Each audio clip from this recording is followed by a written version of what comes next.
to the movieboozer.com virtual pubcast. I'm your host, Ken Ekman, and I'm joined today by Bill Leon. What's up, buddy? We will be graced by the presence of Bill Arsenault later on, and I doubt we'll have anyone else join in, although there was a possibility that Zach may be bumping in later. Okay. So anyway, this has been quite an interesting week. There have been some releases for better and for worse. And I don't have a beer to talk about, although it sounds like, Bill, you're getting ready. I've recently actually... you can read the label now, because my camera's not all fucked up. Ron Rico. Yeah. Yeah, I have recently taken a... well, for various reasons, I'm no longer drinking soda, beer, or really booze of any kind for the time being. I'm just trying to cut that out of my diet for the time being. So anyway, no explanation necessary. Not needed. I mean, honestly, like, I try to only drink soda when I'm drinking liquor with it because, yeah, like, soda's just terrible for you. Yeah, well, I mean, and that's one problem I've always had in that I absolutely fucking love a good bottle of Pepsi or most particularly Dr. Pepper.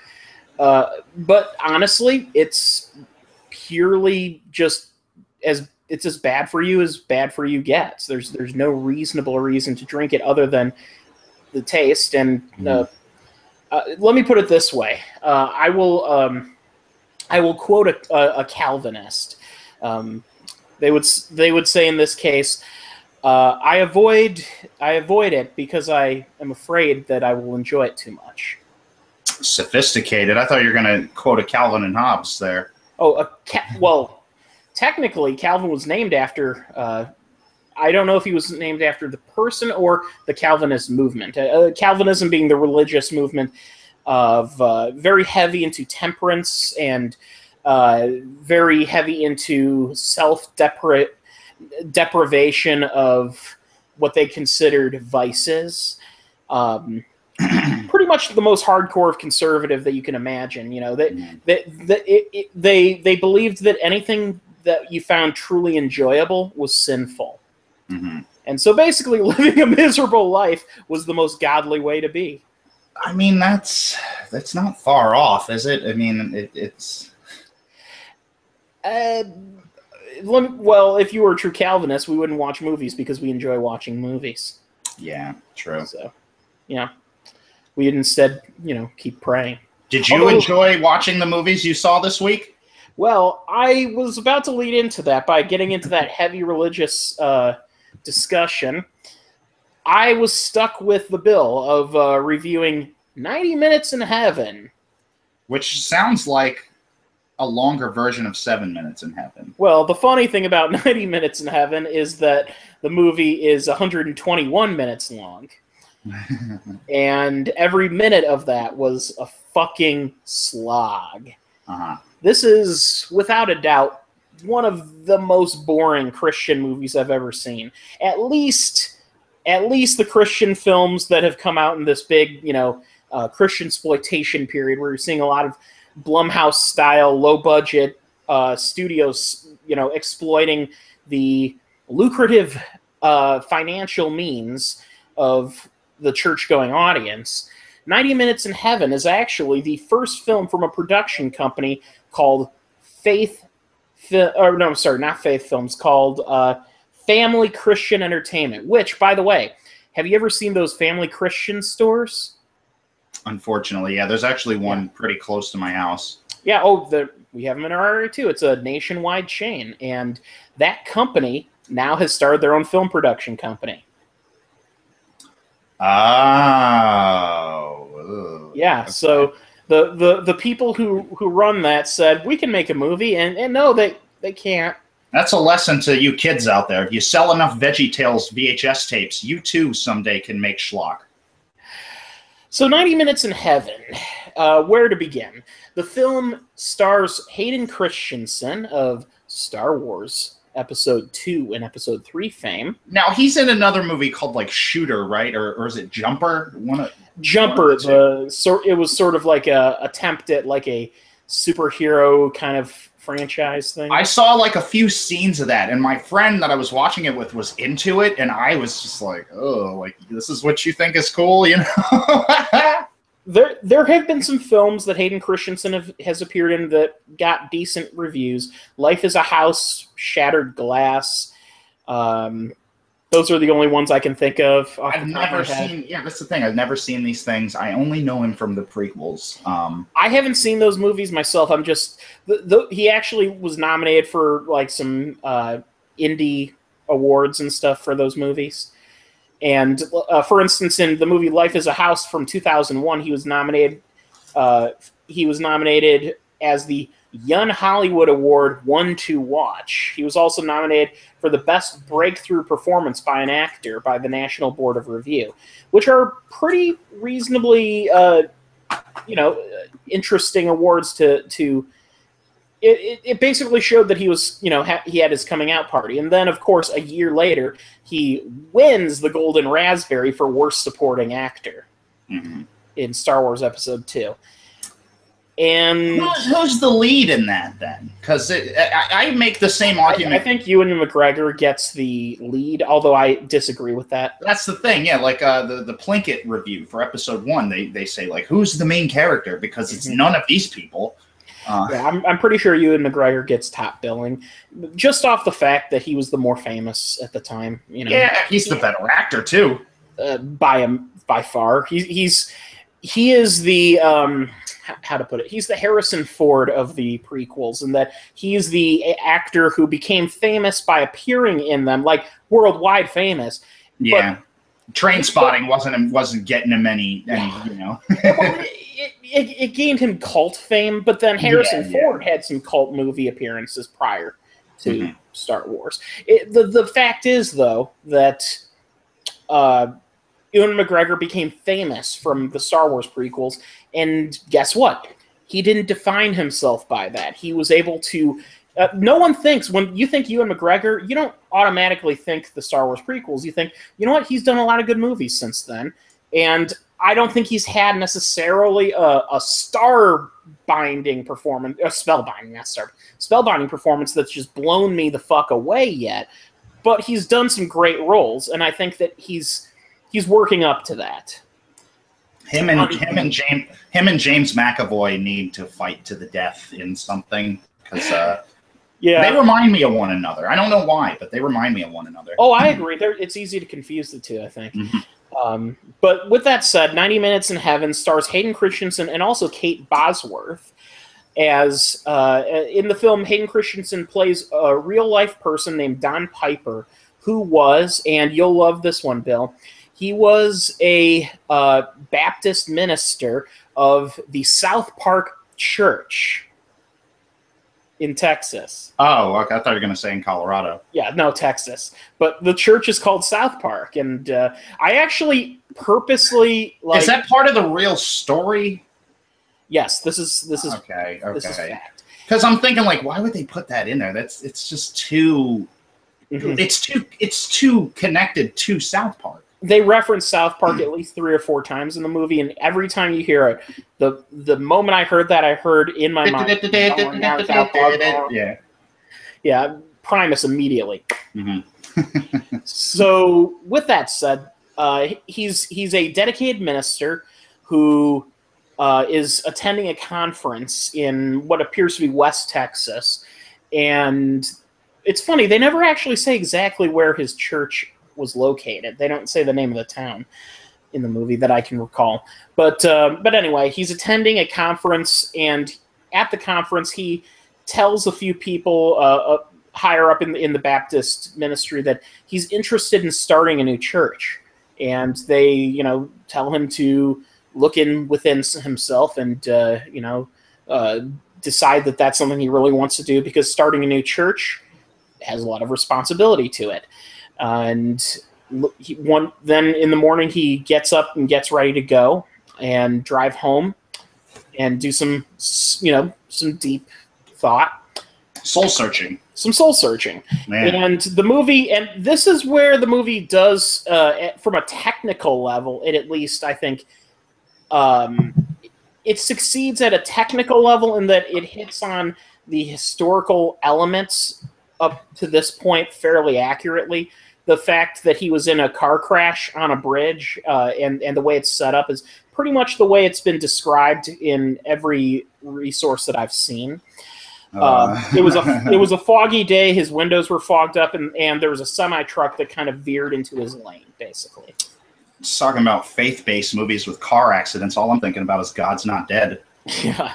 Oh, that's a fun one, but we talked about that at length. Yeah. So he's in a car crash, and the responders on scene pronounce him dead right on the spot because he has no pulse, and they're still waiting for the coroner to arrive, so they're not taking him away. The coroner has to inspect the scene. For 90 minutes, his body's laying there. While that's occurring, a minister basically decides he wants to pray over the deceased body, another Baptist minister. And when he does, he starts singing some hymn, and suddenly Hayden Christensen's back. He's alive. He starts singing.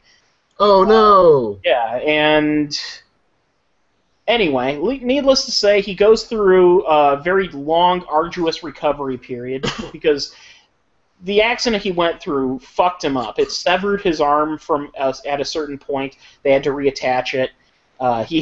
His pelvis was basically shot to hell. He had to have a new one put in. His leg had to be... he had leg pieces that had to be basically regrown in order for him to still walk. So for almost an entire year, he goes through a recovery process. Meanwhile, he's moping. He's lying in bed. He's sad. He's depressed. He's well, of course he is. Yeah, he's going through hell, and he doesn't understand why. What's wrong, Hayden Christensen? My career. 6 months into this recovery period, he's sort of turned around by this point, and he's kind of started to see the light of things and realize that his moping around is hurting people. And he confesses to a friend of his that when he went into that accident, he saw heaven, and he felt that he was rejected by God because he was brought back to life. Ooh. He wasn't allowed to stay in heaven. Tell me there's like resolution to this. Where does he speak to God in this? No, he doesn't speak to God. Oh man, no, I was really hoping for that scene where he's like, "I love you, Hayden Christensen," and he's like, "No, God, I'm so in love with you." And I love you, Hayden Christensen, and it's George Lucas's face. Yes. I'm going to cast you in my movie. I founded Pixar over in that branch. So, needless to say, this movie is a good deal of it actually focuses on Kate Bosworth because she plays the ambulatory supporting actress.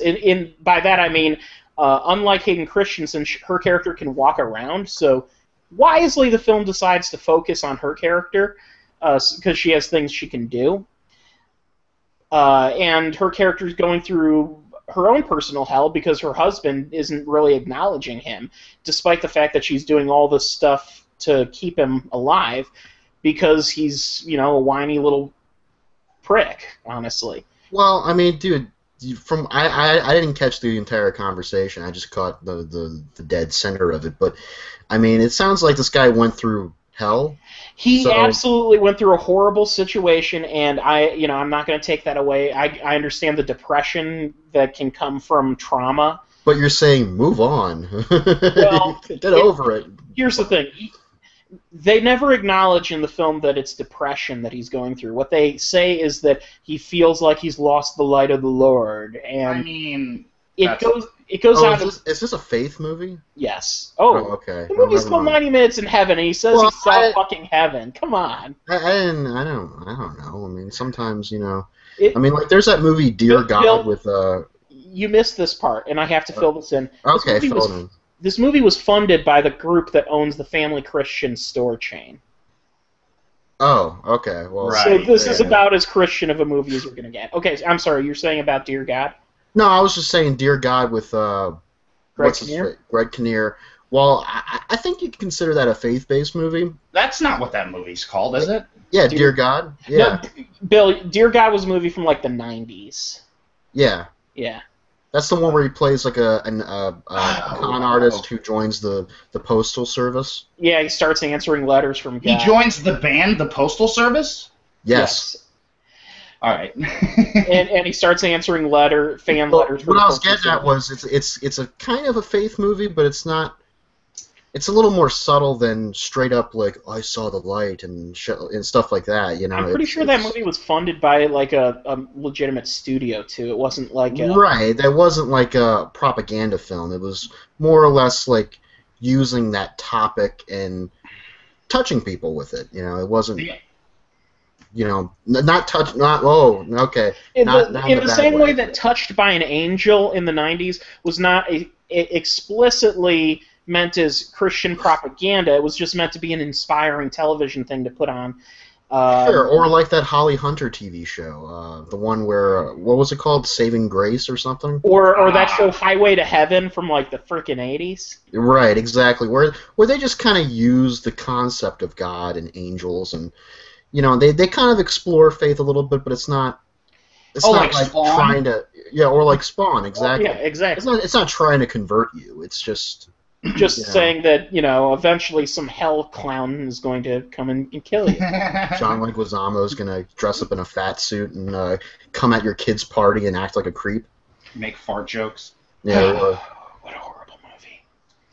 So 90 Minutes in Heaven. A few things, just observations about the movie. First of all, McDonald's put some money into this movie.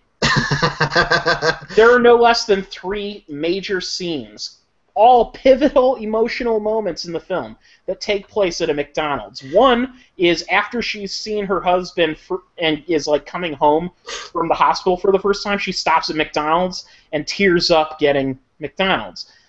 Then there's a scene in the middle of the film where it's her and a few people sitting in a McDonald's having a conversation that's, an emotional moment in the film. And then later she has a freak out at the drive-through lane. She's like, the guy's like, "May I take your order?" And she closes her window and starts crying. And then they turn it into a joke because she rolls the window down and the person says, "Ma'am, we don't serve that here." What? That doesn't make any sense. Because she didn't say anything. That's not on the menu. Rolled up his window. This is bizarre to me because McDonald's wants to seem non-denominational. Well, I would. They're kind of like they're not like Chick-fil-A or anything. Where they're very upfront about their Christian heritage. Let me put it this way: if they did not put money into this movie, then without a doubt, this is the best. The best subliminal advertising campaign ever put on the Christian population. Yeah, but my question is why would you make these decisions? Why would you open yourself up for comparisons to Mac and Me? Well, I would say I was thinking that the movie was going to end on this finale where he's like being rolled in a wheelchair into McDonald's and says, "Hallelujah! Pass me the Big Mac." Well, there was a movie in the 90s called Bye Bye Love with Randy Quaid, and before he was really crazy. I mean, he was always kind of crazy, but before he went really crazy, it had a couple other actors, Matthew Modine, and they played divorced husbands, and they would go to McDonald's as kind of the meeting place to pick up their kids, for the weekend and stuff, which makes sense. Because I think normally that is a neutral place where people go to do stuff like that, to hand off. Maybe they go to a mall, they could go to McDonald's, whatever. Wait. Are we talking about picking your kids up for visitation? Yeah. First of all, I'm a child of divorce. I don't know if you guys knew that, but my dad picked me up at my house. We didn't have to go meet somewhere. I think that's more of a situation for when it's a...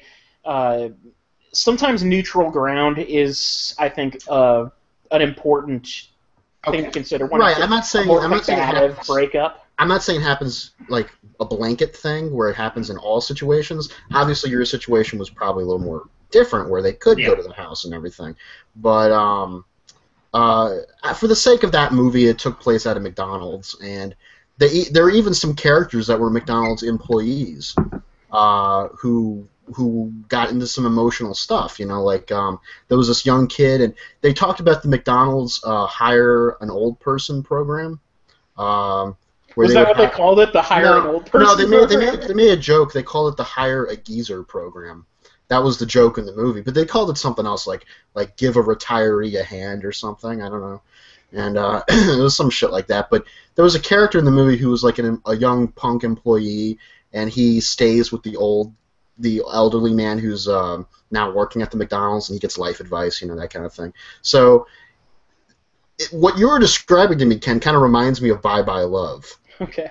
You know, in that they used McDonald's as a setting, but they also had a couple of emotional sequences take place at McDonald's to kind of associate humanity into something that's really like just like a soulless corporate place for junk food. You know what I mean?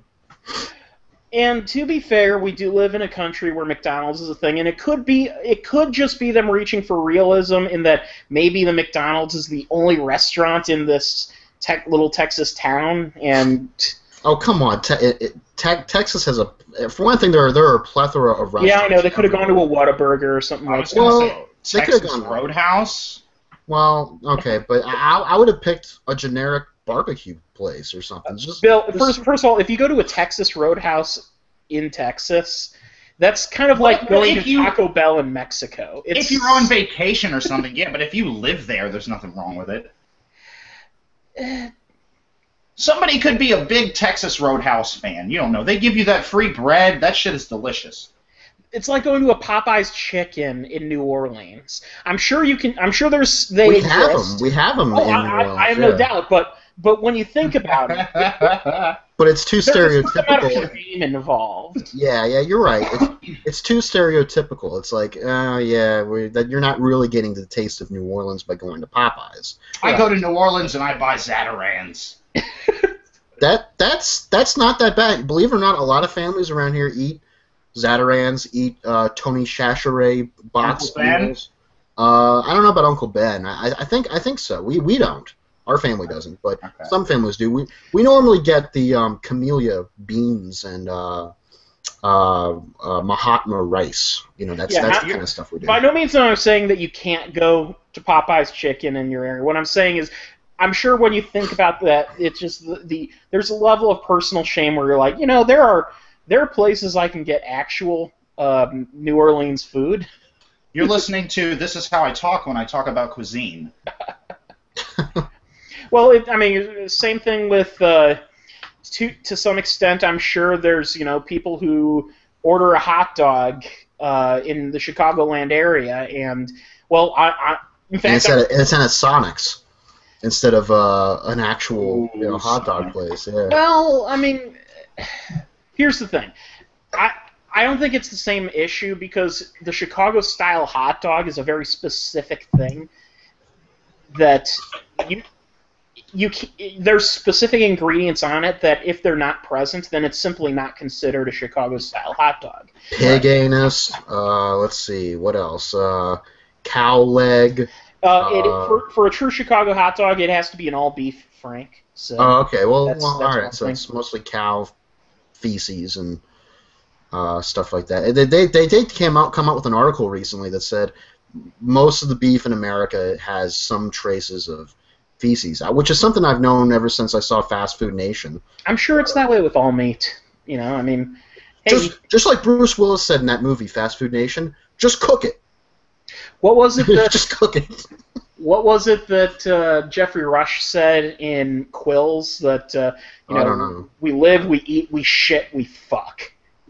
What is Quills? But he didn't say we eat the shit.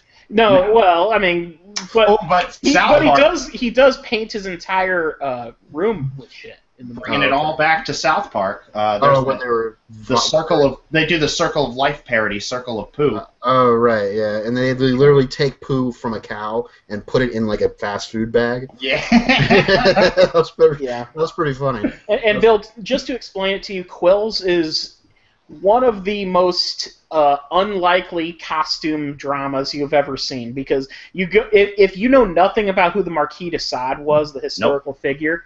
Oh, you don't? Oh man, dude. If all you know about him is if all you know about the movie is that it takes place, in the 1700s, what you're going to think is, oh, this is going to be some stuffy costume drama. What you may not know is the word sadist came from describing the Marquis de Sade. He was the original sadist. The Marquis de Sade. This guy would pay prostitutes to stomp on crosses because he thought it was hot. You know what I mean? Like this guy who would write these. I'm sorry, but he would write these stories about rape and incest and and he would go into some crazy detail in these stories, I'm gonna rape my mother and then sew up her vagina, and it was time out. So when did this guy live? The 1700s, right? He invented fiction porn, as far as I'm concerned. Well, I bet you anything there probably was some form of it around, but I mean, this guy probably invented the aggressive form of that. Where it's really out there. Here, I'll give you the Wikipedia explanation. A couple sentences, I think, sums this up pretty good. He was born 1740, died 1814. He was a French aristocrat, politician, philosopher, and writer, famous for his libertine sexuality. His works include novels, short stories, plays, dialogues, and political tracts. This guy is the Robert Crumb of history. He was known for erotic works which combined philosophical discourse with pornography, depicting sexual fantasies with an emphasis on violence, criminality, and specifically blasphemy against the Catholic Church. When do you think... So he was a fucking nut bar. And he was, in fact, for a good portion of his life, in one form of asylum or another. He was in the... that famous prison, wasn't he? Mm-hmm. What do they call it? I'm sure it's on the Wikipedia page. The Bastille. The Bastille, yes. That's where he wrote Sallow in the 120 Days of Sodom, which was made into a movie by Pier Pasolini, which is a very messed up movie based on a messed up book. Right. And I guess I would recommend seeing it just for the sake of seeing it, at least once, because it is kind of a cinematic treasure. Mm-hmm. But at the same time, it's also very disgusting, so prepare yourself to see a lot of poo. So I would highly recommend, though, Bill, that you watch Quills, because I think it's a wonderful movie, and it's probably it's my favorite Jeffrey Rush performance. He just goes all out. Really? Okay. Yeah. Have you seen it? You didn't like him in Green Lantern? Oh, shit. Was he in that? Yeah, he played the fish guy. The guy who's like, yeah, remember the fish-looking Green Lantern character? Was that the same year as King's Speech? Was that 2010? That may have been after or before. It might have been the same year, buddy. Maybe, I don't know. They were pretty close together. That's his Norbit to Showgirls, or what's it called? Dreamgirls, not Showgirls. That was his I Need a Paycheck. When do you think the first time somebody Rule 34'd the Bible? I think the Bible Rule 34 is itself. There's a lot of fucking in there. In fact, pretty much Genesis, like a good half of it is just people fucking each other and describing how many children begat. Aside from that, though, somebody was really... There is more explicit fucking in the Bible as well. But that's, just the most numerous. Right. Yeah. Quills also has Kate Winslet, Joaquin Phoenix, Michael Caine. Wonderful movie. Anyway, so 90 Minutes in Heaven, I think we're pretty much done talking about, because we segued into one of my favorite kind of conversations, which is talking about things that are fucked up. Like Marquis de Sade, yeah. Speaking of things that are fucked up, I saw The Visit. Right. And so did I, yes. Ooh, good for you guys. Yeah, good for us, yeah. This is about going to grandma's house, right? Well, going to the grandparents' house, not specifically grandma. I mean, it's visiting both of them. So I'll give you the basic setup, Bill. I don't want to spoil everything because this. I will give this before I start. I will give this a minor recommendation. I know, Bill, you liked it more than I did, but I will give it a minor recommendation because this is the first time I've seen a reasonable movie from this director, M. Night Shyamalan. Since Unbreakable. I'd like to note really quickly before you get into the plot that before the last week, I had no idea M. Night Shyamalan had a new movie coming out. Neither did I. They did not advertise the fact. They barely advertised it. They advertised it a little bit on television, but didn't even mention M. Night Shyamalan's name. Mm-hmm. Or if they did, if you look at the poster, they say from the director of The Sixth Sense in small letters, but in big letters they say the producers of Paranormal Activity and Insidious. Right, because it's Blumhouse. They want to it's Blumhouse, but they also kind of want to mute the fact that it's M. Night Shyamalan because they know, historically, at least for the past several years, whenever his name is brought up in a movie, it's laugh-inducing. Well, see, you guys know about the devil thing, right? Yeah, where we were watching the trailer. Oh my God, what is this? Then M. Night Shyamalan. I gotta just say that the footage that you've seen of people laughing, that is not the theater that I saw Scott Pilgrim in. However, the theater that I saw Scott Pilgrim in, people fucking lost it during that devil trailer. Just in his name coming up, because everything preceding his name coming up was like, what is this? This seems stupid. And then there it is. It was just the reveal of his name said, yep, that's what the movie is. The theater erupted. I think that got more of a laugh than anything in Scott Pilgrim.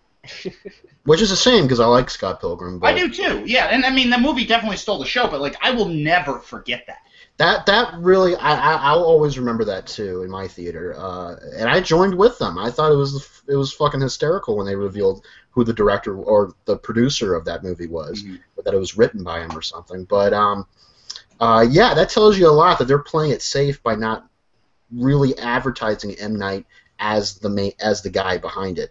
I mean, they kind of are, but it's more muted. They kind of did that with After Earth already, though. Yeah, they also did that with After Earth. They were like Will Smith. You know, it wasn't really the. It was, yeah. I mean, I think the main focus of that is that it was father and son together again. Now, an interesting fact about this film is that the majority of the budget came from M. Night Shyamalan's fee for producing After Earth. He self-funded a good portion of this movie. So that tells you that tells you he really did want to make this movie. Right. He has said that he felt that he was denied his own cut on his last few movies and that he wanted to regain artistic control. Well, I don't think the problem with his last few films was the cuts. I would agree with that. Artistic control. But I don't think that there's a way you could make After Earth into a decent movie. I kind of liked After Earth, but it wasn't. It was a schlock fest. But it wasn't the worst thing ever, you know. When you make a movie featuring two actors, the most important thing is to make sure those actors, you know, are good at what they're doing. I am not a coward. Some direction. I am not a coward. Will Smith, first of all, seemed just bored during the movie, which is funny. Well, it's funny because his character was on morphine most of the movie. Yeah, but he didn't. There was no.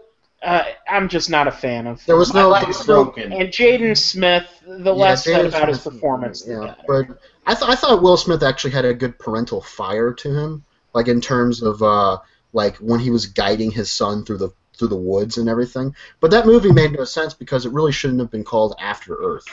Like, this movie isn't about civilization after Earth. They really should have set it on some other planet. It could have been anywhere else, really. It should have been. Because it's so not Earth that... And Earth doesn't matter at this point in the story, you know. They just crash land on it. You know, that's it. So... But anyways, The Visit. At this point, M. Night's name is, like, almost toxic. But in learning about The Visit before seeing it, we start to kind of get the sense that, A, he really wanted to make this movie, B, he found some good producers who have a good track record for hits, and and it looks like a small scale, feature. So there's a lot of positives going into it, I think. And yeah, there were some things the movie has going for it in that it clearly, the concept is intriguing. It plays on a very basic and immediate fear that everyone has of growing old, and most particularly what I like to call retirement home syndrome, which is what every kid gets when they're taken to see the grandpa in a rest home, because old people worry the young people, because the young people look at them and it's like seeing an alien. They don't understand why this tall old person is suddenly acting so childish. And it's because they're kind of reduced to childlike conditions when their mind starts to go, they start to lose the controls of some of their faculties, some of their bodily functions. Which also plays heavily into the movie. Very much. And very much so. Have you guys ever had an encounter like that before? Yes. Okay. Not like me personally having an encounter, but with someone else, yeah. My grandmother, who is gone now, but the last 5-6 years of her life she was in a nursing home. And one time we went to see her and they were in the middle of changing her, and that was a thing that happened. Yeah, it's not the most pleasant thing to witness, and it really isn't.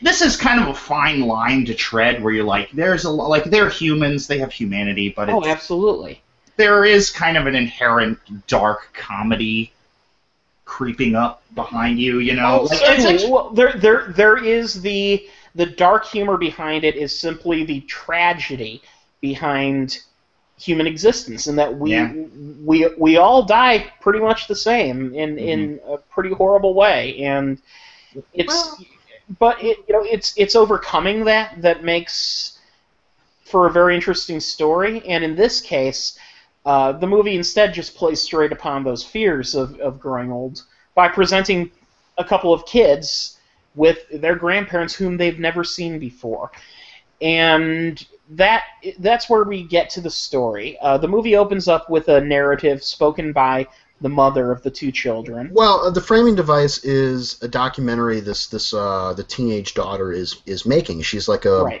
aspiring filmmaker. Hang on a sec, guys.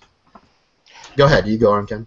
Okay, she is basically a young filmmaker. The kind of thing, plenty of people were like that when they were a teenager. They would say, you know what, I'm going to use Dad's camera and I'm going to make movies. And she fashions herself, she's basically a little hipster. She wants to be a filmmaker. She has editing software that she uses, and she wants to make a documentary about this, because what has recently occurred is the kid's grandparents have reached out to the mother after 30 years of not having seen the mother, and said, we want to see our grandkids. Which is it's a reasonable request. There's an unspoken story of the mother becoming estranged from her parents years before the children were born, and she made a series of bad mistakes that led to her being a single parent. Yeah. And she's continued to be estranged from her grandparents for a long time. But so long, and for reasons which she refuses to go into, that her children don't understand why, and so they pressure her into allowing this meeting to happen. The kids get onto a train and head over to the parents' house. Do they play To Grandmother's House We Go? No. Aww. No, but clearly I have a comedy film in mind, but well, this is a kind of a comedy film. I mean, if you think about it, it has comedic elements within it. It's not entirely a comedy film. You're right, but is this like Tusk? There's some inherent comedy tone-wise. No, not quite. There's some inherent comedy within the way the characters react, because the teen girl is kind of the stereotypical hipster girl who sees herself as she wants to be the next Jean-Luc Godard. Oh man, M. Night Shyamalan She's kind of pretentious, actually. She's like, exactly. let the rocking chair swing organically. Yeah. Is he using this character to make fun of his daughter? I don't know about that, but I mean, you kids made me make Last Airbender. You ruined my career. I think he's using this movie to say something about the film medium and all that, but we can get into that in a little bit. And meanwhile, the younger boy, the boy, who's a younger child, is he sees himself as a rapper. He's very into that, and he busts some rhymes, and they're fucking terrible. Who's he played by? Some kid. Yeah. I think I've heard that the kid's in something else, but all right. Maybe, but he raps. He's got a little bit of a cute lisp. Because he's like a little kid and everything. He's got his teeth are still falling out. The kid's name is Ed Oxenbold, I think. What's he in? Fuck if I know. What's he doing with his life? I'm looking it up right now. Probably Ed just the visit. Oxenbold, which, by the way, a little kid named Ed that's a weird name. Get a stage name. Ed is his stage name. No, how many human beings at that age do you know named Ed? Ed is like a name for people who are in their 50s, 60s. Technically, Ed, Edd n Eddy, the cartoon. Yeah, but that's not that. It's traditionally speaking. He's an Australian kid, apparently, who. Okay. He was in Alexander and the Terrible, Horrible, No Good Bad Day. That's it. Yeah. Okay, cool. Well, so he raps, and his thing is like they give him a topic, and then he's like, okay, he thinks about it for a second, then he improvs a rap, Right. And he likes to do that on occasion or a lot. Is he better than B-Rad from Malibu's Most Wanted? Yeah, I guess so. Chapstick, looking for my chapstick. Yeah, he's better than him. He's able to come up with rhymes, but he's not a particularly good rapper. I'll say that. Yeah, I mean, but he's also just a little kid, so I was able to kind of forgive that element. It was a little annoying at first, but once I kind of understood his role in the film, I kind of got that this was okay. This wasn't Anakin Skywalker in Episode 1. Shyamalan likes to paint in broad strokes with his characters. I feel like he might be using these characters to make fun of his kids. Possibly. I don't know. I don't know his kids. I don't know much about his kids, so I can't. I don't know either. But these seem like kids. Like this could be where he pulled it from. Oh, like this is from real life. What insight does he have on this other than his children? Well, the children don't provide what I would say a whole lot of insight. They just kind of argue with each other and. Film stuff, and they when they meet up with Grandma and Grandpa, Grandpa and Grandma initially seem like a pretty nice couple of people. Grandma's quite a good cook. Grandpa has a lot of stories and stuff that he likes to tell, and he likes to chop wood a lot. He likes to chop wood a lot, and then there are over time lots and lots of little things that build up. Like, for instance, Grandpa keeps going to the shed for some reason. And locking the door behind him. We learn why. We learn why, and it doesn't make a whole hell of a lot of sense. But then, we're not going to give away the actual reveal here. I would like to, actually, but maybe we should do that after the broadcast just to tell Bill, like, dude, you're in for something. Yeah, we can, if Bill wants us to spoil it for him, we can. Okay, all right. For the sake of this, we won't. Okay. Yeah, no, I don't mind spoilers at all. I am interested in seeing this film, but I don't know. On this recording, I don't want to spoil it, though. Oh, yeah. Okay, that's fine. Let me put it this way: as with every M. Night Shyamalan movie that does work to some level, it is important the first time you watch it to not have the spoiler given away. It's just the spoiler is kind of the thing that he does. Yeah, he doesn't do spoilers. He does twists. Right, twists. Yeah. Sorry. Yeah. That would be interesting if every movie ended with him spoiling another movie. Yeah. Pawn shop first. What? Wait, what? No. So the rest of the movie is basically they're continuing to film this project, mixing it in also with found footage. the aesthetic of found footage. You know, the camera's just kind of shaky a little bit, and they're just recording random stuff. It's almost like B-roll in a way. But perhaps I think the first scene where you truly know things are going off the rails in this relationship between the kids and the grandparents is the scene where they play hide and seek underneath the house in the crawl space. Yeah, there's a crawl space underneath that's this really kind of winding, cool place to play hide and seek if you're a little kid. And while the two kids are playing hide and seek, suddenly the grandma starts coming at them, but like in a really creepy way, like a ghost demon monster, you know. And then she comes out and she's like laughing. Yeah, she comes out and laughs. It's like, yeah, hide and seek fun. And then she walks away and she's not wearing any pants. No, she's not wearing any panties. Well, whatever. You see her fucking bare ass, is my point. You see her bare ass 23 times, but I think twice. Yeah. Once, yeah, twice, I mean, three times a lady. So, needless to say, there's something not quite right with these grandparents. And not to go into the spoiler, what I will say is the reveal legitimately was something that I did not expect.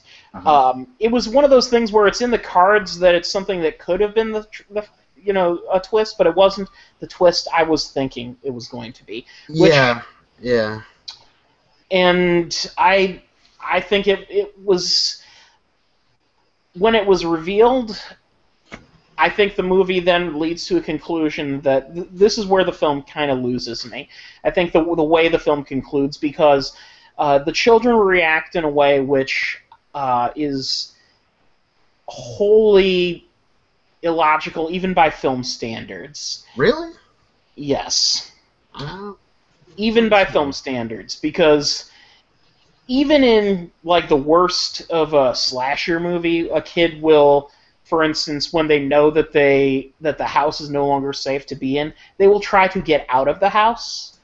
You mean once the reveal happens of whatever, then they don't do the next logical thing that they should do, which is run, get the fuck out of there. But they establish early on that this house is out in the middle of nowhere, in the snow. I would argue out in the middle of nowhere in the snow is a lot safer than in a house surrounded by people who are fucking psychopaths. Yeah, which is better though? Done things. Which is better though? Pretending that you don't know whatever, and just going along with everything and keeping everyone calm, or hypothermia, running out in the woods and potentially being chased. They do establish though, Bill, that help is on the way.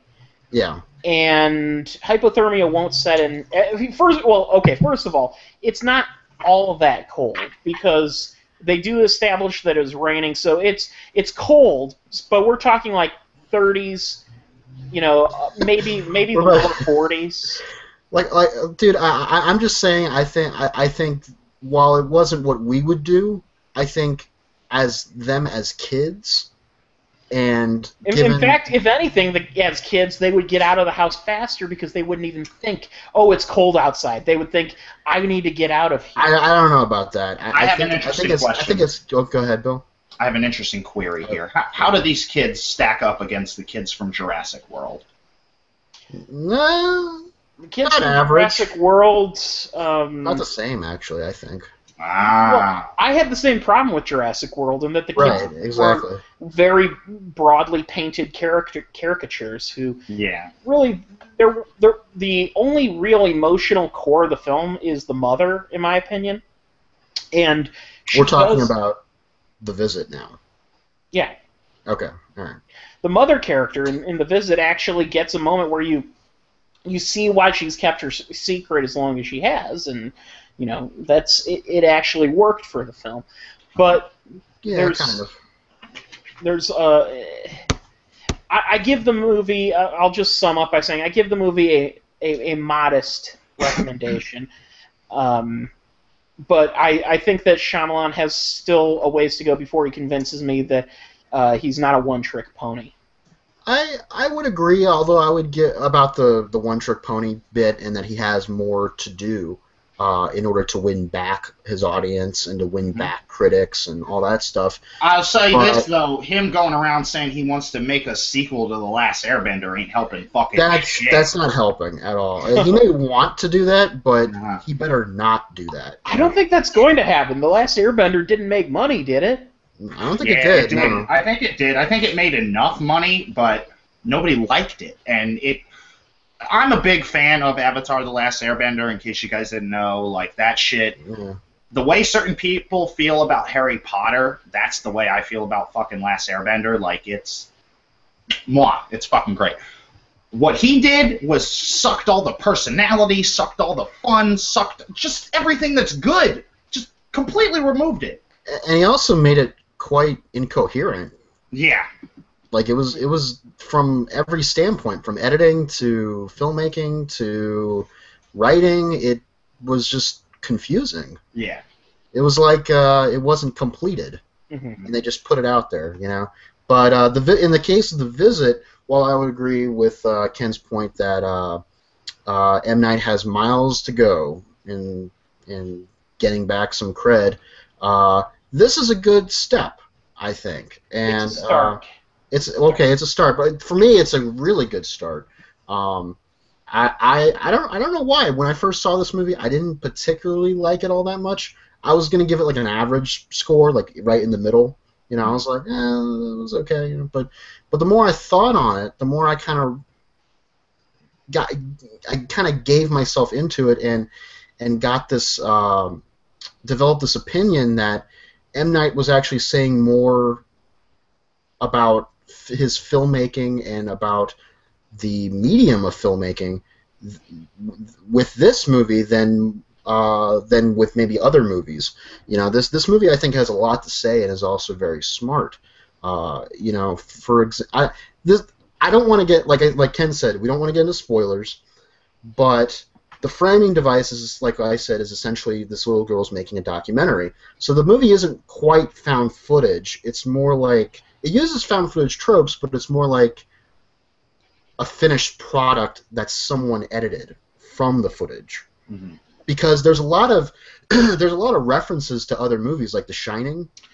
They're out in the middle of in the snow, out in the middle of nowhere, and every once in a while the movie breaks into establishing shots of outside, and it says Monday or Tuesday. You know what this is? This is just a better version of George Romero's Diary of the Dead.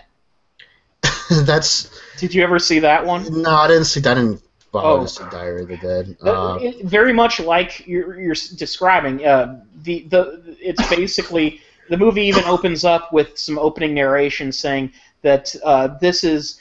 You know, I have edited footage together to make a movie out of footage we shot while encountering the zombies, you know. Which makes no sense, because who's he going to show the movie to? Well, the acting in Diary of the Dead the movie opens up with the worst opening narrative, and the actress, the line delivery she gives, she says, "I've edited some things to scare you." Oh, what is this? You're telling us... George A. Romero's Diary of the Dead. No, I know that, but I'm saying like that line specifically sounds like the intro to a Crypt Keeper episode, you know? Right, yeah. Oh,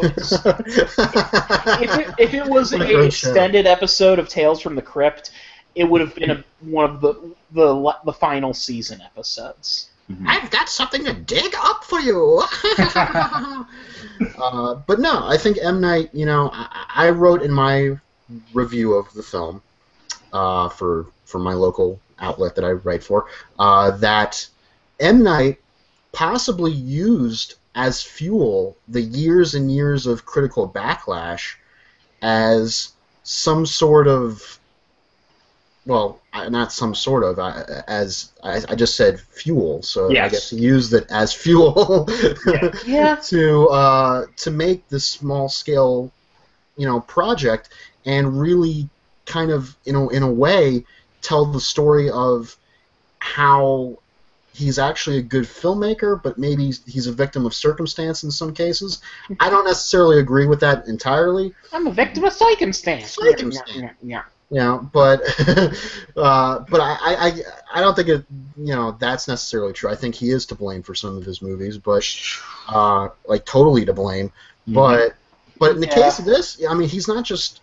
I really got the feeling that he's saying more about the technique and the skill of filmmaking, the craft of it. There's a lot of in this movie that has to do with perceptions and point of view. Like we get the point of view of the director, which is not M. Night, but it's the little girl, you know, in the movie. We also get the point of view of the cameraman, who are the little girl and the brother. Then we get the point of view of the editor, whoever that is. And on each level, they're seeing something different in different ways. Like, for example, the camera is shaking maybe when and running away from someone, so we know that the person holding it is scared. In another bit, the girl, as the director, is like giving direction, saying, "Okay, look, this is what we should do for this next bit when we shoot this footage." And then you got the editor who's putting it all together, and they're deciding what we're seeing and how we're seeing it. You know, when to cut to the next thing and everything. And this movie, I think the best way for me to describe it is it's kind of like Film School 101. It's almost like it's Film School 101 in 90 minutes. You know, it's really kind of laying out, you know, the groundwork for storytelling. You know, on the different levels of crew. You know, like you got the director, you got the camera, the cinematographers, and you got the editors. And I thought that took a lot of boldness and a lot of skill and craft to actually put together in what is essentially a schlock horror film. You know, and I liked it that much more because of it when I realized that he put in that much craft and skill. So, you know, that I was willing to give it like 3.5 or 4 out of 5 stars even. You know, I thought, like, you know, I'll bump it up. Yeah, I'm not gonna. I know, but I was like, I'll bump it up. I think you're reading more into it than. It's possible I am, but I at this moment in time, that's how I see it. And perhaps time will tell. Maybe Shyamalan's next film will show his progression more. Hopefully, there is a progression. This might be like one single nudge up, and then the next movie will be a total nudge down. That's what I'm hoping doesn't happen with Tim Burton after Big Eyes, for the record. Yeah, really. That would be great if he could continue that as well. Yeah. It's the old broken watch theory, that a broken watch manages to be right twice a day. Well, there you go. It's a digital watch in which you're fucked. Yeah, there you go. So it's kind of an odd situation we're at with M. Night. You know, on that subject, though, we live in a digital age now. So, yes. like, as far as that goes, just being a filmmaker doesn't mean you're going to get it right once in a while. Like, these days, you need to get your shit together and make something, you know? Like, it's because at this point, it's not like everything's been done. You know what I mean? It's very difficult to find an original idea that borrows from nothing. You know what I mean? It's completely I would isolated. argue it's impossible to borrow from nothing. Yeah. Yeah, I would say even at the beginning of filmmaking, which is still a young art form, it was they were basically adapting books at that point. Yeah. And, and some of the best films are ones which borrow from a lot of different sources and pay respect to them while kind of taking something on your own way. I think this is a good segue to the next movie, which is exactly what I was doing. That's exactly what the next movie is. It's a mishmash and a remix of all sorts of awesome things into something kind of original. Turbo Kid is, in my feeling, it felt like a spiritual successor to Hobo with a Shotgun. Which makes sense, because Jason Eisner did executive produce, and he makes a quick cameo in the film. Yeah, and it really does have that feeling, though, where it's a person who has this genre of film that they are highly admiring, which in this case, in the case of Turbo Kid, it kind of combines two genres. The Mad Max-style post-apocalyptic thriller and, like, the kids' movies of the 80s. Now, yeah, I can see that, but go ahead, Bill. Before you go any further, there was something, and it's not a full-length film, but it came out earlier this year. Maybe you guys know what it is. It's called Kung Fury. Yeah. good fucking God, like this is what we need. Give those guys a movie, you know what I mean? On the Facebook chat earlier that we had, which the audience that hopefully is listening to this or will be listening to this has no knowledge of, we were talking about Turbo Kid, and Ken was like, "Oh my God, it's awesome," and I was in agreement, you know, and which we'll get into in a second, but. We mentioned really quickly that by coincidence, Red Letter Media just put out their half in the bag review of Turbo Kid, and you guys didn't see it because we were doing this thing, but I had time, so I actually watched it, and they do bring up Kung Fury, right? And their comparison, how they compared it to Turbo Kid was that Kung Fury was more of a joke, like it used joke elements, not that to diminish the quality of it, but that. It was more of like, let's just put in silly things and have silly things happen. Turbo Kid, while it is, you know, silly and everything, felt more genuine and earnest. And there's a heart behind the film, and a love for the genre. I would say any fan of Mad Max, which I am here's the deal, though. Wait. Before you go any further, I don't mean to cut you off again, but you told me to watch the short. T is for Turbo. About a minute into it, I was like, this is better than Fury Road. Oh my God. That's how long it took. I was like, this is what I wanted Fury Road to be. I still say Fury Road is... If you had to put a gun to my head and go, okay, which one's better, Fury Road or Turbo Kid? I picked Fury Road. Yeah, I would agree with you. Fury Road's the better film, but Turbo Kid... Fury Road was boring!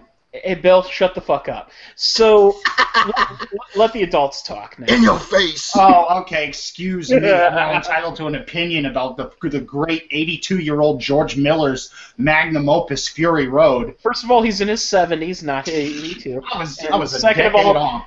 Second of all, there's very few films that I will straight up say you have no right to an opinion on, but... Anyone who does not like Fury Road has no soul. I'm sorry. Okay, for the record, I don't not like it. I just don't love it like everybody else does. Fury Road is a straight-up cinematic achievement. That's like, there's cinema before Fury Road and cinema after Fury Road. It's a chapter point. I guess. But we're not here to talk about Fury Road. We've had that debate. We're here to talk about Turbo Kid. And we totally annihilated that debate. I want to see this movie, Turbo Kid, because I know I'm going to like it more than I liked Fury Road, just based on what is this short that they made? Like, was this a promotion? Is this a scene from the film? T is for Turbo was, my understanding, submission to the ABCs of Death series, which I have never seen those movies. But I don't know if it even actually made it in, because everything I've seen just says it was a submission. Okay, I do know that, or at least I think the guys behind Turbo Kid, maybe this is a different studio that I'm thinking of, but someone did an ABCs of Death short that reminded me of Turbo Kid. It was basically like a video game commercial. Like, play the new video game! And these kids accidentally fall into the game, and things get really violent really quickly. Right. Yeah. Well, T is for Turbo. Have you seen it, Billy? No, I haven't. It's actually basically a couple pivotal scenes in the movie are kind of combined into one little 5-minute sequence. And I don't want to give too much away for Billy on here, but I saw the short. Right. So. I had Bill watch the short. What I'm saying is I don't want to give away what scenes in the movie were repeated because it would give away a few important moments in the film. But Turbo Kid, we should give a base of what the film is. Sure. The film is set in a post-apocalyptic wasteland, which seems to combine Canada and Australia and New Zealand.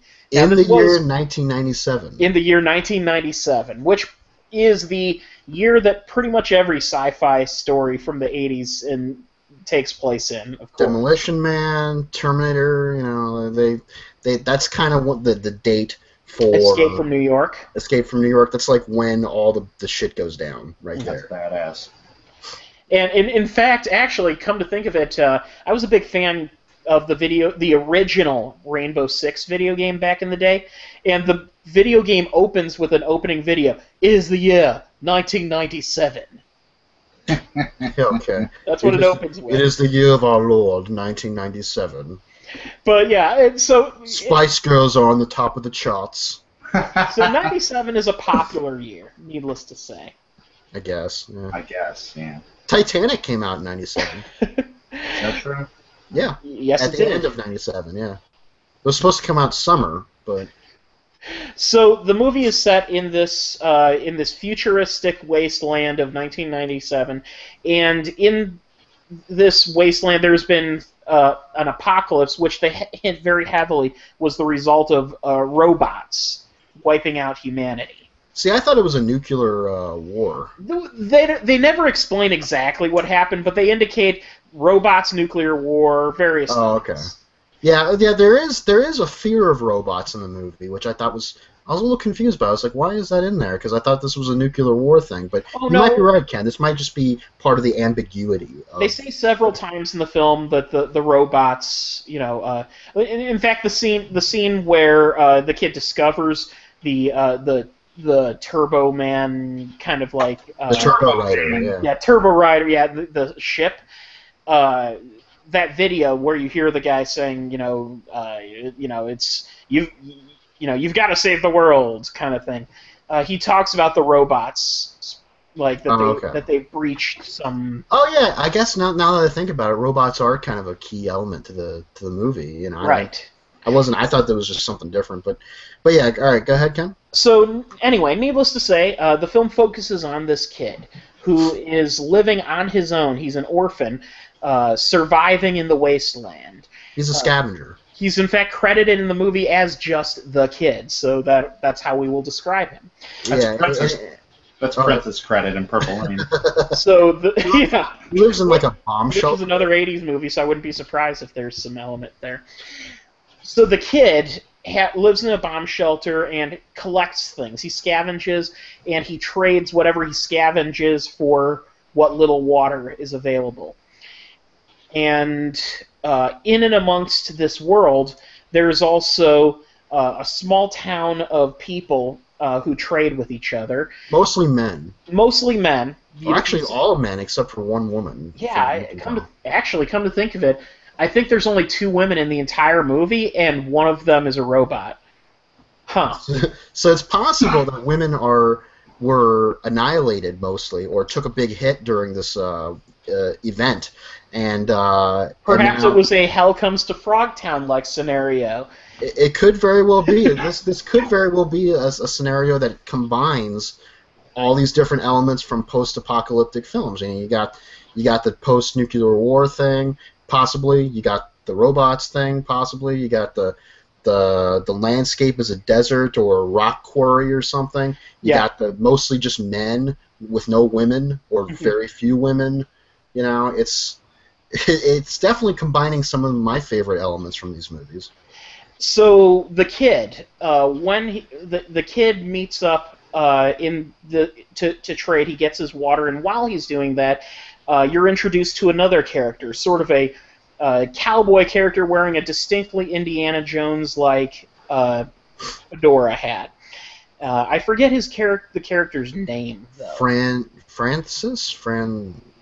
Frederick? Frederick. It must be Frederick. I think it's Frederick, yeah. Yeah, that would make sense. He's also a very popular arm wrestler, apparently. So we got a little bit of over the top in this movie. They really only call him the arm wrestler in the movie. That's the only name you really hear. That's his thing. He's an arm wrestler, And and he's also kind of the savior of this town. He keeps things in order. He's like a protector. Yeah. He's at the top of the food chain, but he's not malevolent. He hopes for the best and to help rebuild society. Meanwhile, a warlord played by the wonderful Michael Ironside rules over the wasteland. Yeah, what's his name in the movie? Zeus? Yes, he is Zeus. He is Zeus. Yeah. And Zeus is this. He has one eye and a crazy metallic eye patch, and he has this. He has a golf club as a cane. Yeah, he uses a golf club as a cane. Which, when I was a little kid, I used to do that actually. Yeah, but I love that as a nice little touch because in the apocalypse, the post-apocalypse, what are you gonna find? A stick or whatever? He probably found that out of the junkyard and just I need this it's my walking golf club. Mm-hmm. Oh yeah, absolutely. And with that, Michael Ironside and his right-hand man, who I never caught his name. I believe in the credits it's Skeletor. Oh, Skeletron. His name is Skeletron. Skeletron. Okay. Is basically his right-hand man is a warrior who wears a skeleton mask and has a buzzsaw shooting weapon on his arm. He's basically a maniac who doesn't talk. You're right. Yeah, he's kind of like the equivalent of in the Road Warrior, how you have the wonderfully, you have now I'm blanking. He's like the Plague combined, from Hobo with a Shotgun. Oh yeah, there you go. Yeah, we can use that. Lord Humongous. I don't know why that name took me. Yeah, Lord Humongous from the Road Warrior, and then his Dog of War. Yeah. Okay. So with that said, so Skeletron is basically his Dog of War that he uses, and the film sort of follows as these characters interact with each other. The kid meets up with a girl, and the girl's name is Apple. Apple, which is a wonderfully not so subtle reference of the sure of the truth behind her, is a very strange human being. She has just the most ridiculously high-strung, just happy disposition, no matter what you say or do. She is the embodiment of the fantasy, the manic pixie dream girl, basically. Exactly. Oh, absolutely. The manic pixie dream girl, it's almost as if she was, designed to be that. Yeah, that's my guess. Oh, absolutely. Is that she's the ultimate fantasy right there. Well, I have no doubt that the day we have artificial intelligence of one level or another enough to create a human-like robot, it's going to begin with robots who are pure stereotypes within cinematic stereotypes. So you will have the manic pixie dream girl. You will have the I hate to say it, but the magical Negro character. Oh God, that's gonna fuel so many political debates. You will have, because that's the thing. That's where you start. When you start creating characters, you have to draw from caricature before you build into a fully fleshed out human being. I guess, yeah, I suppose, but that's what she is. She's essentially the manic pixie dream girl. Exactly. And she attaches a wristband to him so she can find him no matter where he goes. And the moment she sees him, she decides that he is going to be her new best friend. And he finds her. The kid finds her. Well, he doesn't find her. He's just reading a comic book that he's obsessed with, and she appears next to him. But he discovers she's been hanging around this dead body that she talks to, who apparently was her former friend / owner, maybe.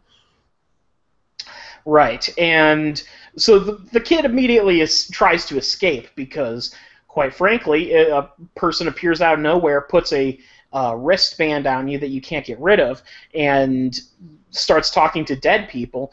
Your immediate thought is, this person's probably looking to kill me. Yeah. And that's the thought that you're supposed to have, and I think the way they deal with it is fascinating. I don't want to get into too many spoilers as to her origin. Sure, but they do eventually, form a bond and become friends, Exactly. A camaraderie yes. develops between them. One of my favorite little moments is when he builds her, he makes a weapon for her, and he basically duct tapes a lawn gnome to a wooden stick. And she's like, "This is my gnome stick. It's awesome." Yes. Yeah. And to be fair, that would probably make a pretty decent bludgeon. Yeah. It might break, but I mean, it'll cause some damage, so sure. But I'd like to talk for a second about his obsession with Turbo Rider. Yes. Go ahead. Oh, okay. Well, he's, I guess this is one of the things as a young man in the post-apocalypse living alone, you don't really have much to do or occupy your time with. So he's been, as a scavenger, I guess he's found these comic books over time and has been collecting them that tell the tales of the Turbo Riders, or a Turbo Rider. I don't know if it's an army of Turbo Riders or if it's, like the Green Lantern Corps or something. Right. But I think that's what they were implying. They're sort of a paramilitary group of superhero characters. Because we see some throughout the movie who are skeletons with helmets, and that kind of have that same, like you said, military garb on them. And so the beginning of the movie starts off with him riding his BMX bike. We should note, since there's no gas in the post-apocalypse, everyone just rides bikes. So there's a kind of a comedic element to it. Like, there's a chase scene. Yeah, a chase scene on bicycles. It's a little funny like that. And he jumps over a little hill, and there's the theme music from the movie Rad is playing. When there's thunder in your heart, like a lightning, that song. And and he's got he's wearing like 80s clothing that came right out of the, like with the stripes on it. Do you remember the stripes, the neon stripes or whatever? And he's got all that, and he collects all these comic books, and so at some point in the film, he's running away from danger, and he falls into this pit that leads him into a ship that crashed there a long time ago, and that's where he finds the Turbo Rider suit, which I was kind of baffled by. I thought the Turbo Rider thing was something he was going to create from the comic book, but then I was like, oh, this was the comic book in this world was based on actual people and actual technology. Right. And he finds it. And I was like, okay, that's cool. And he finds like a political message from like a stereotypical army general. And it's like, you are the Turbo Rider, you have to save us. And it's like takes it off the dead body, and he basically inherits the Power Glove. It's so bad. Yeah, the Power Glove is a weapon in this. They call it the Turbo Glove, but it's the Power Glove. It's the Power Glove, and the wrist mechanism on it that has the type on it. It's got the exact 80s computer font, that we're all familiar with. That the robot in Rocky IV had. Welcome, like Happy Birthday, Polly. It's got that kind of font to it. It's got a D-pad on it. It's got a D-pad on it. It's so beautiful to watch. It's this much detail thrown into a movie like this. It's really, really fun. And so he goes forth because this is like his fantasy, he goes forth as the Turbo Rider, although he acknowledges he can never be a Turbo Rider, so they call him Turbo Kid instead, or the Apple gives him that name. But, the titular scene in the movie. Yes, the titular scene in the movie. The end scene in the trailer, basically. And he goes forth to save his friends and defeat the bad guys, so to speak, and save the day. It really is just a simple, wonderfully flamboyant comedy. Yeah, but it's also kind of a love story. It's also kind of a... There's heart behind the story because there's a great love for the source material, which it is both parodying and kind of continuing the theme. It really feels like a love letter to 80s cinema. I would say more, not just 80s cinema, specifically 80s cinema, yes, but also 80s culture in general. It's very much that's the source material. The entire soundtrack is synth. It's a pounding synthesizer soundtrack that is really fun. The cinematography is deliberately arcane, and it has a lot of the editing. A lot of the editing standards that you would see in the 80s are utilized here. Sure. In addition to that, you also see...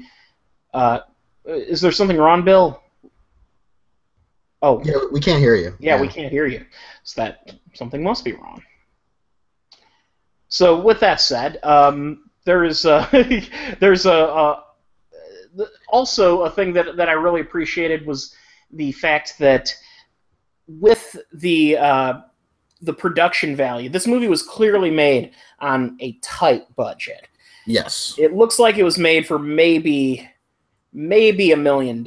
and that's like pushing it. That really is pushing it. I would say it was definitely less than it, but you could tell every bit of money that they had went into this. Whatever they could get, they put into it. Whether it was money for the costumes or if it was money for the gore. I wouldn't be surprised if Michael Ironside did this movie gratis, because the money is on screen for the most part. You know, the gore effects, the crazy the crazy special effects, which are mostly practical. I mean, of course, some practical. There's a lot of computer, visual effects, but there are computer visual effects, but they're not mostly not as much as you would think. Yeah, they're only not used as much as Kung Fury, which I was going to ask you about the score. How does the score of this stack up to the score of Kung Fury? This score is a lot more subtle, I guess. You could say. I like the Kung Fury score. It's really lively and like these fucking saw synthesizers. I haven't actually seen Kung Fury, so I can't. Oh, dude, it's free. It's free on YouTube. I know. Of course, it's free.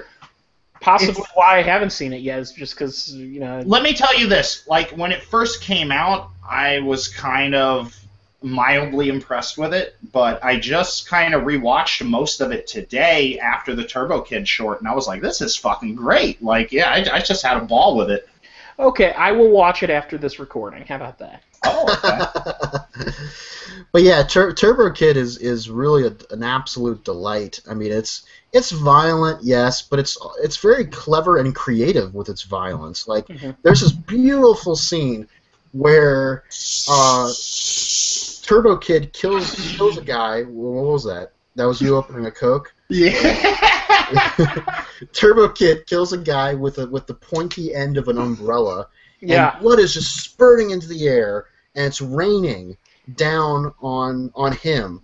But and realism be damned, because an umbrella's not going to do that. But I'd like to point out real quickly, in the movie they establish early on, at least Michael Ironside does, that the human body is made mostly of water.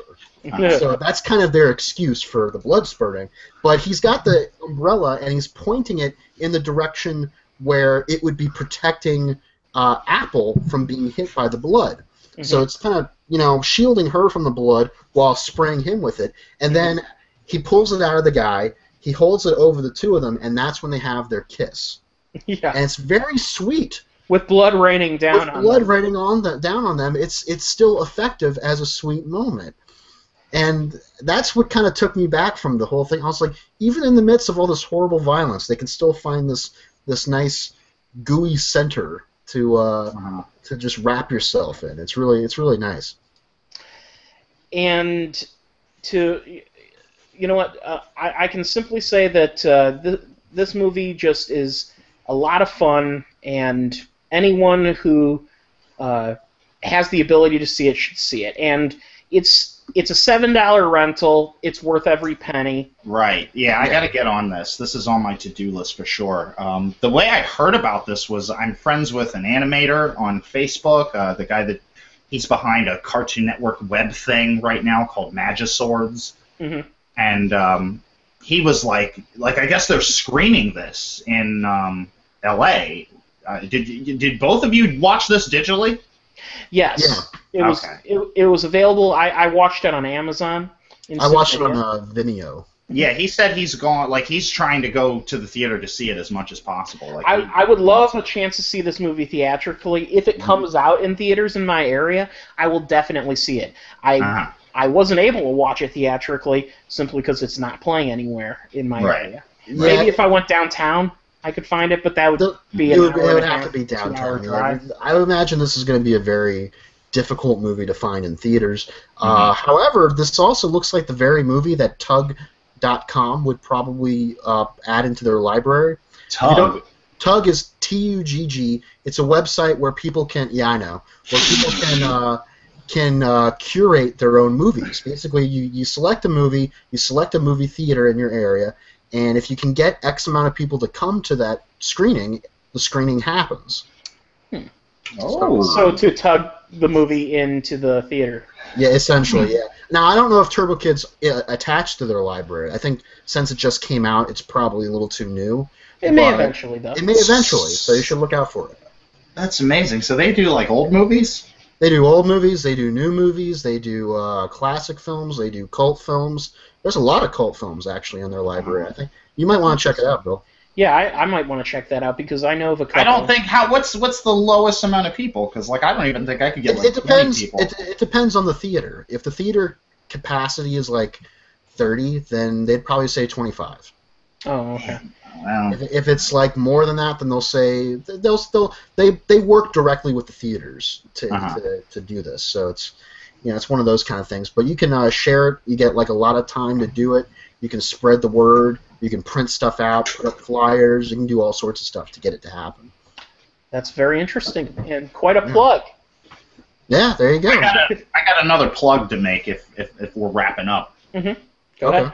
Well, speaking of post-apocalypses and things you can watch online, there are people affiliated with the special without Brett Davis who have a Comedy Central web series going on, and it's called what the fuck is it called, yo? It's called what the fuck is it called, yo? Next Timers or First? It's something like First Timers. Now I forgot what the hell it's called, but it's really funny.